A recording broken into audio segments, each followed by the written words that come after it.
Hello and welcome back once again to the HR Social Hour Half Hour Podcast. This is episode 238. John and Wendy, welcome back. Tom Horn. I'm your host, John. And I'm Wendy. How's it going, John? Wendy, I am well. Hard to believe we are at the end of September already. I know.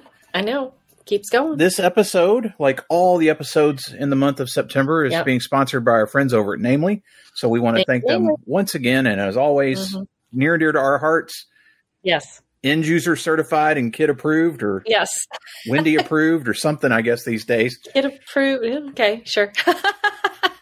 Wendy, it is September. We talked a few episodes ago about hitting a rather big milestone for us personally with 150,000 downloads, which we have done, and we are very, very excited and pleased to be there. Yes. I wanted to mention another milestone that my corporate show hit in September, and that was 1,000 downloads. Wow. Which for what we're doing is totally shocking. That's awesome. I know many of you have checked it out. I do want to thank you for that. I don't typically talk about my day job, but the show is called the Voices of Team Official Podcast. Get to talk to teammates about their careers with us and why they stay and what they do. And it's been a lot of fun because I've started talking to people I don't know. And having been there for 7.5 years, you think I know everybody, and I don't, which has made it really fun, particularly most of the people I talk to, Wendy, none of them have done a podcast before. Sure. They're out of their norm. It's exciting, and they get to tell their friends. and like one of the guys, they call him the king of Spotify now because they found him show. And anyway, it's been a tremendous amount of fun. 38 states. Wow. And 10 or 12 countries at this point, which is amazing. That's because phenomenal. We don't recruit outside of the U.S. Again, I know some of our friends listened. Just check it out. I want to throw it out there again. If you're thinking about creating content for your employer, or you're looking for a different way to recruit and talk about what your company does, check it out. It's voicesofteamofficial.podbean.com or all the big players. Anywhere you find this show, you can find the Voices of Team Official. I'm not going to talk about my day job anymore in this episode. Really, really excited about hitting that number because just like we talked about, we thought we'd get 50 downloads on this show. Right. I thought I'd get 5. Like, I really did not expect much. It's been a lot of fun. That's really excited about it. And more episodes are coming. Congratulations. Unfortunately, with everything going on with my dad and everything else, kind of slowed down on the production side. Oh, sure. We're going to start ramping back up, getting more content out there. Kind of learn about the wonderful world of utility engineering and construction. I love it. Congratulations, John. I think that's fantastic. You know, like we talk about, it's a great way to get information out there. And you never quite know how people want to consume your content. So give it a shot. I think the beauty of it is it's not 30 minutes long. It's not even close. Exactly. 8 to 10, 12 on a long day. 10 minutes. It really is just a taste. Yeah. Speaking of podcasts, our guest tonight, returning guest, is now a fellow podcaster. We're going to talk more about that later in the show. Really excited we were able to make this happen. Let's make the introduction and get started. Yes, super excited to welcome Tom Horn back to the show. He is a self-proclaimed jack of all trades, master of none. He grew up at West Point Military Academy, wrestled for the National High School Championship team at Blair Academy, and graduated from James Madison University with a focus on business and hospitality. He spent the first part of his career working in nearly all management roles in the hospitality industry at hotels, hotel restaurants, and high-end fitness clubs. He's owned and operated a small chain of Irish bars in California, built HR programs from scratch, and has spent the last 5 years in business development for technology solutions that make the workplace better. Currently at People Element and fully focused on helping organizations drive employee experience. Oh, yep. And he also is a podcast host now. Yay! All about HR. Tom, welcome to the show. We are super pumped to have you here. First question, what is in your glass? You know, I was so excited to be here. I've got Eagle Rare bourbon in my glass. Nice little 10-year for us tonight. Nice. Not usually a weekday drink, but again, special occasion. Tom, we're very excited to have you back, and you've been an active part of our community for some time now. You first appeared back in May of last year with one of your counterparts at People Element when you were sponsoring the month of the Social Hour. We do appreciate that. That was May of 19. We're now in September of 22. What have you been up to? You know, that's a pretty big question, John. You know, obviously we talked about it a little bit. I started a podcast. I think we'll talk about that probably a little bit later. But a lot in part because of YouTube. You were a huge influence. This community has been a huge influence. So, you know, the last year and a half, I've been engaged as much as I can in the space. Went to HR Technology last year. I'm still licking my wounds. I did not go this year after much pleading to my company, but I'm pledging. I'll put it out there. I'm going next year. But, it's been a great summer. I saw more music. I spent more time in the mountains than I ever have. And People Element, we've been just hard at work trying to spread the word and bring on new clients and help our clients achieve their goals. And the ink isn't totally there yet, but I'm super close to welcoming the first other person that's been a guest on the show as a client of People Element. Actually, the second was Tracy Sponenberg. Has she been on the show before? Oh, yeah. Yeah, okay. So the second HR social hour half-hour guest to join the People Element family. So it's been a lot. It's been great. It's been really, really active. Awesome. That's phenomenal. And yes, we love Tracy. One of our favorites for sure. Let's talk work. Let's talk shop a little bit. So how have you seen your customers' needs change in the last year? And have there been any real surprises? Yeah, I mean, the last year almost feels like 2 years, right? Like, this time last year was still coming out of COVID, was still a lot of, what are you doing about regulating people? Are people getting their vaccines? And there was still this cloud out there around the workplace. And that cloud turned into a thunderstorm as we headed into 2022. And that thunderstorm being, what do you call it on the show? The Great Resignation, the Great Realization, the Great whatever people named it. But we've seen a lot of, I think coming out of COVID, we saw a lot of organizations really getting a lot more strategic with HR. I think coming out of COVID, organizations were like, wow, HR saved us. HR was the engine that pulled a lot of our workforce and organization through this, and they were starting to get more seat at the table, more strategy. And then I also saw, and I don't think that's gone backwards, but I've also seen with, the economy that we're in and the hiring and everybody. I mean, I haven't gone to a store, a restaurant, anywhere without seeing help wanted signs out there. And I think across most industries, people are now, over the last year, been looking down at their feet. Like, I need to fill these recs. I'm not looking as strategic. I've got 100 open positions. It's not as much about how do we retain and do all of this. It's how do we get people in? And I think we're starting to curb that a little bit and starting to get back to a little bit more strategic. But it's been a bit of a fire drill year. You can attest to that. You're both out in the space. How's that read? Am I seeing the same things? Oh, absolutely. Oh, for sure. Absolutely. For sure. Absolutely. Tom, not a good time to be out of step, right? Yeah. Right. Exactly. So as we look at the last bit of time, and we are all hearing many of the same things, as you're talking to HR pros, you're talking to your customers with People Element, what do you think is the biggest issue for the industry going forward in the next year or so? How are you helping people prepare for that issue? That's a great question. My not plugging, but my last conversation on my podcast was with the gentleman named Brooks Mitchell. He was an HR leader in the 80s, 70s, early 90s. And it was incredible hearing some of the things he was talking about. And I was like, this is exactly the same type of things we're trying to fix today in a different way, but it's the same base. And I think that really applies to the question that you asked, because I think all of this is pretty cyclical, right? Like you get these parts of the economy and you get these times where you're really down trying to find workforce. And then that does subside. That doesn't go forever. And then you have to, the quicker you can, or the more you're already doing it, or the more you already have something in place and can pivot to really full retention. Coming out of HR Tech last year before the Great Resignation, before the hiring piece happened, it was about upskilling. So I think as we settle back in and flatten, I think organizations really have to be ready to and know what's going to keep these employees engaged, have their culture. I think all that's going to come back up. And I think having something in place to make sure that you're upskilling and growing and developing all these new people you brought in, I think that's going to take center stage again. So I don't think it's anything miraculous, but I think it's that cyclical curve from, all right, we got them in. I would start preparing now to make sure you can take care of these people if you haven't already. Many organizations have. I think we always talk about not the half empty, but the opportunity ahead. I do want to recognize so many organizations fighting through these generalities I'm kind of talking about that are kicking butt, that are fully focused on their culture and have been the whole time. But I think, as an aggregate, I think that's where organizations that aren't there are really going to have to focus. How do you help them get there? I forgot to plug my company.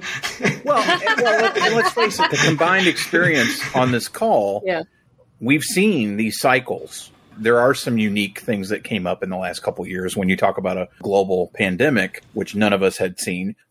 But you're right. Trouble finding people. Now it's, okay, now people have found, and then there was a reset. People are unhappy, trying to find what makes them happy.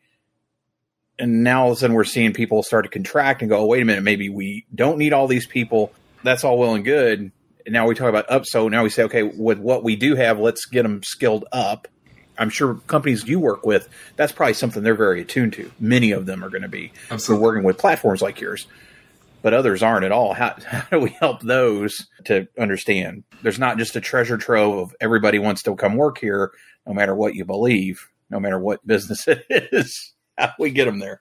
That is why, I genuinely love what I do. I genuinely love working at People Element. Because they're great people. Like, I just went out for lunch with my CEO for absolutely no reason. We just went and had lunch. So I love that kind of access. I love our culture. I really love the outcomes of what we do. My job, we're not out just trying to sell stuff and hit sales goals. We're genuinely trying to help organizations. And everybody kind of says that in their pitch, but we bleed that. What I love about it is it's applicable for any part of this cyclical cycle. And the way we help is it's never a bad time to understand how your employees feel. It's never a bad time for your employees to have a voice, whether they're new hires. You should have, as you're hiring these new people, you need to understand what's bringing them in. Why did they choose you over other organizations? 90 days in. All right, hey, you're in. You know your job. How was that? How do you feel? And then you can look, are they as engaged or is it slipping? Right now, we're getting tons and tons of calls for exit surveys because they're saying, hey, we know we're bringing these people in. I need to find out why people are leaving. And of course, that's important. But when you understand why people are leaving, but you don't understand why they came in the first place, there's a bit of a gap. And then if you don't understand how they're feeling in the middle, there's a gap. I don't think every organization needs to have this massive, robust surveying all the time. That's not what we're talking about. The key for any organization, hospitality, manufacturing, desk jobs, whatever you want to talk about, all the industries, you got to understand your team. And they will tell you. And it's not just graping. They will tell you. And when you have a validated survey, you can go back and look at it and find indexes that the IO psychology and people science community has gone and validated as, yes, this is what engagement looks like. I would say make sure you have a program in. If we do a survey every other year, you're definitely going to miss it. I was having I don't want to say a debate, but a conversation with someone that said, we don't need to do surveys more than every other 2 years. Nothing changes. I said, your employee's been flatlined, just as happy, just as engaged over the last 2 years? She went, yeah. I said, I am incredibly impressed, but I wish you had done some surveys so I could show you the data and tell you were wrong, but we didn't. So you'll just have to listen to me. But I think any organization, the point being, whatever it is for you, whatever resources you have, whatever budget you have, you can do this. You can do it in a way that fits your organization, whether you're 20 people or 20,000 people. Give your employees a voice, whether it's with People Element or SurveyMonkey. It's a free tool. I don't look at people that do the same thing as People Element as competitors. They're colleagues. We're all trying to help organizations do this, and there's different reasons to select different programs. I think People Element does a great job of simplifying it. We do a great job. A lot of our clients are 2 or 3 people in HR going, we don't have a lot of resources. Great, we can simplify this. Spend your time looking at the data and taking action. Don't spend your time building surveys and sifting through comments. Streamline it. Find a solution that works for you, but do something. Don't do nothing. Whether it's exits, new hire, annual engagement, pulse surveys, do something. Your employees guarantee you have something to tell you that's of value. You need to listen. Period. Exclamation point. I think you're on the money there, Tom, for sure, because it is just, making sure that you are connected with your employees. That's the bottom line, regardless of how you do it, make sure you're connected with them.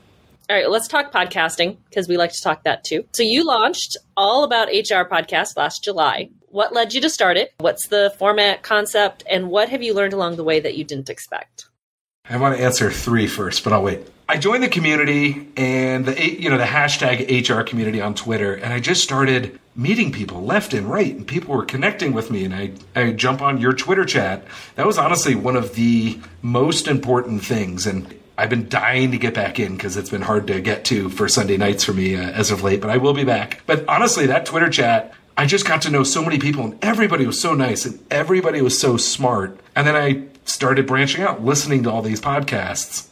One thing that resonated to me was it was people that know a lot about HR. They're people like you that have been HR professionals for 20 years, or people that have written books, or people that own consultancies doing these podcasts. And I went, it'd be interesting is, what if it was somebody from the audience that was hosting a podcast? It wasn't an expert talking to other experts. It's somebody that truly, genuinely is trying to learn more about HR. As you mentioned in the bio, I've always worked very closely with HR in all my leadership. I've always loved HR. They helped me so many times before I do any progressive discipline, before I did any hiring. I would always partner with HR, and they've been so helpful in my career. So I've always been very close with them. We took over the Irish bars. Imagine 3 Irish bars, large Irish bars with 0 HR program and 0 HR people. And several lawsuits. So, I know the power of HR. I've been around it. Being in the community, I just went, I need to learn more from the professionals that have held these titles. So that's really what inspired it. I listened to this podcast, and this one really resonated. I was like, it doesn't have to be dry. And I'm not calling any other listeners' podcast dry, but you really resonated. Like, this is a fun podcast, 30 minutes. I'll listen to that. And it really inspired me. And one day I was talking about it to my CEO, and I was actually like, hey, we should sponsor this podcast. He's like, we should. And why don't you do your own podcast? I was like, I can't do that. He said, why? And I went, okay, I'll do it. So that's kind of how we got there. The format really is, I'll be honest, I liked this format, and I wanted to hold true to that in the terms of, this isn't about just talking HR nuts and bolts. It's let's dig into this hour-long deep dive into an HRIS system. It's about people. It's humanizing. So I wanted it to be humanizing. I wanted it to be informational, but I also wanted to learn. I wanted to be greedy. It's called All About HR, and the name came from Tom Wants to Learn All About HR. So that's really how we got to the title. I vetoed it. I wanted to call it HR Hot Sauce. I felt that fit me a little bit more, but that was vetoed. That's okay. That's a segment. Funny enough, there's another All About HR. We launched 5 days before them, and I've connected with them, and I'm now like, hey, let's do a fun All About HR. And we're in the same group, and I just love the community. I love the learning aspect. That's what drives it. I want to meet people. I want to connect deeper than just on Twitter. I want to learn, and I know there's other people out there that want to learn, and that's how we got to where we got to. Oh, what did I learn along the way? That's right. The technology behind it, you see so many podcasts, you're like, well, you plug a microphone into your computer and just hit record. And it was 4 weeks of testing and this and that. That's not going to work. And how do we edit this? And, we recorded our first 2 episodes and we thought it was the system and then realized, oh no, our microphone was bad. Then I had to ask my CEO, hey, can you spend another hour recording with us? So the tech part of it was so much harder. That was probably the biggest learning. But, once that ended, since then, it's people are people. I'm talking to really intelligent, smart, successful, cool, people I genuinely look up to. And they're just awesome human beings. I think that's what HR and what everything we're talking about is it's just about people. Strip away the labels, strip away the accolades, just strip all that stuff away. And people are people. I feel like I was losing a little bit of faith in humanity at some point. And these conversations really do restore that. And that's always been a belief of mine, that people are great. Let people be themselves and engage them in a positive way, and it's going to be positive. And the podcast is really kind of rejuvenated that belief for me. Tom, as you want to learn all about HR, and I'm sorry you didn't use Tom Wants to Learn All About HR. It has some punch too. Who's the dream guest for you? Who do you really want to learn from? If we could help you get to them, or the community that listens to this show. People ask us that all the time. We don't have an answer because we always just say we want to meet cool people. I feel like you might have some thought there because of what you're trying to do with the show. Absolutely. Stacey Harris, my favorite part of HR tech. I haven't had the guts to reach out to her yet. I'd love to have Stacey Harris. I'm in it back and forth with Steve Brown. He was kind of my first major, all right, I got to get this guy. He's awesome. And he's also gracious enough. I suspected he would say yes. So I'm trying to get him. But I'd say Stacey Harris, Meg Bear, from SAP SuccessFactors. She's just so smart and cool and just awesome. I'd love to sit down with her. Lori Rudiman, I read her book instantly when it came out. I listened to Punk Rock HR. I don't like giving singular answers. I give a podium. So there's my podium. All fine choices. All fine choices. And you too, but we'll talk about that later. Hey, I was going to say, you enjoy this, there might be additional conversation in the next bit of time, more to come on that. Yeah, that'd be great. Tom, as you know, we have been outsourcing some of our work. We have a question for you from Bonnie Netco. If you were going to an ice cream social, what flavors of ice cream and toppings would you want? You can take the S off flavors. My mom raised me on pralines and cream, and that will forever be my favorite. I love it. It's been since I was younger than my son. It's been my favorite, and it's never changed. She's no longer with me, so it's got this extra. It's like every time I have pralines and cream, it's like she's with me. I cried eating an ice cream cone last year. Like, it was wild. And I'm a huge butterscotch guy. I'll take pralines and cream. And if I don't have pralines and cream, I'm going to cover whatever it is in butterscotch. I love that. So, that stuff that forms on the top and gets magic hard shell. And crackle through. Yeah, magic shell. Magic shell. Magic that's shell awesome butterscotch. Stuff. Yeah, that's the good stuff. Fun fact about magic shell, it only freezes on ice cream. When we were in college, we tried to magic shell. There's a rock on campus at Northwestern that it's this massive rock, and it's called The Rock, and people paint it. And fraternities, sororities, marching band, all different groups. So you have to stay with the rock all night long. And you can paint it in the day, and you have to stay with it all day. That night you leave, and then the next group comes and does it. So one time the marching band tried to magic shell the rock. It was not good. It was a mess, and it caused a lot of bees and bad news. And I'd hate to be the group after you trying to right? Yeah, Right? John's PSA: don't use magic shell on anything other than ice cream. That's good for any parents out there too. Because I'm sure. Good to know. And with that, we're going to take a quick break, and we'll be right back. This episode of the HR Social Hour Half Hour podcast is brought to you by Namely. Running HR for a mid-sized business means you hire, onboard, process payroll, keep up with regulations, resolve conflict, organize company events, the list goes on. You need software that can keep up with all you do so you can focus on keeping your employees happy and engaged. You need Namely, the all-in-one HR solution that makes life easier for your employees, your management, and you. Namely's HR platform covers your essential HR and compliance needs all in one place. Namely offers it all, from onboarding and payroll to time tracking, benefits, employee engagement, and so much more. Whether you have 50 or 1,000 employees, Namely's all-in-one integrated platform is designed to be used by everyone every day. Namely just rolled out their newest feature, Continuous Feedback. Now you can encourage and engage employees by giving feedback on an ongoing basis. Break away from traditional point-in-time review cycles and make feedback part of the day-to-day employee experience. We want you to build a better workplace with Namely, so we've arranged a special offer for listeners. Right now, get a free month of unlimited access to Namely's all-in-one HR platform. Go to namely.com/HR Social Hour to learn more. Thanks again, Namely, for sponsoring the HR Social Hour Half Hour podcast. Now, back to the show. And we are back. Tom, it is now time for everyone's favorite part of our show, the Half Hour Question Connection. And we're going to mix it up a little bit because you've been on the show before. First question, mild, medium, hot, or nuclear? I'm a nuclear guy. Bring it. All the way up there, huh? Absolutely. Tom, who's one person you've gained your network in the last year you think more people should know?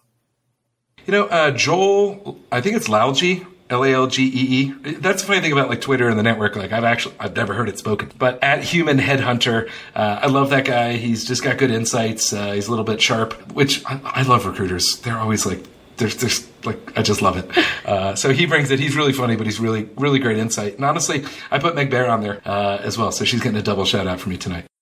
Tom, if you could go back to the start of your career, what's one piece of advice you would give yourself based on what you know now? Ask more questions and focus on efficiency of your work, not the hours of your work.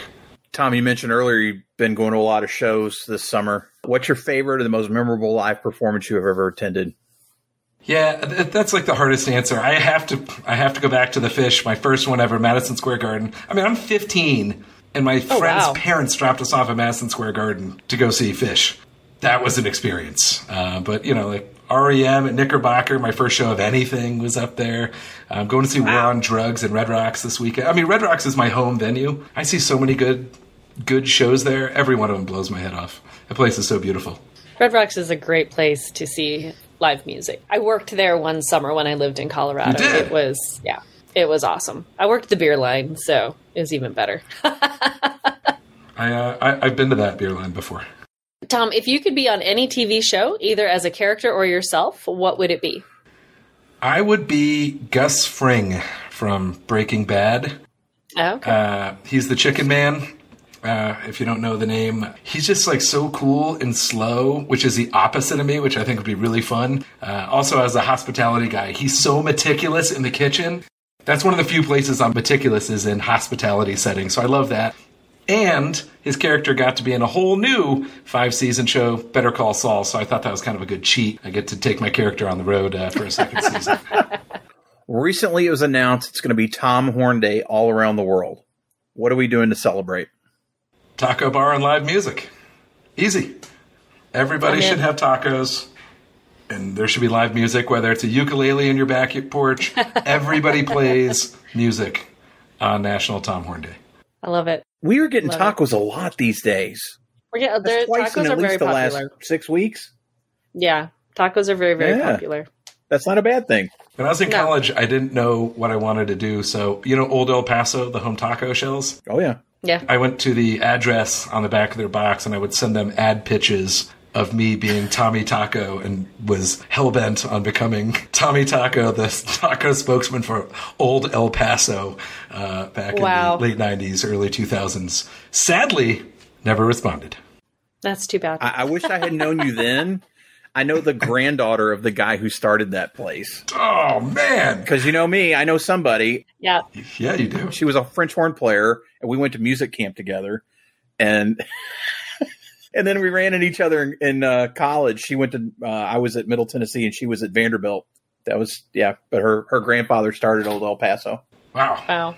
If I'd known you then and you could have been Tommy Taco. Well, we wouldn't be talking now because you'd be salsa for the masses.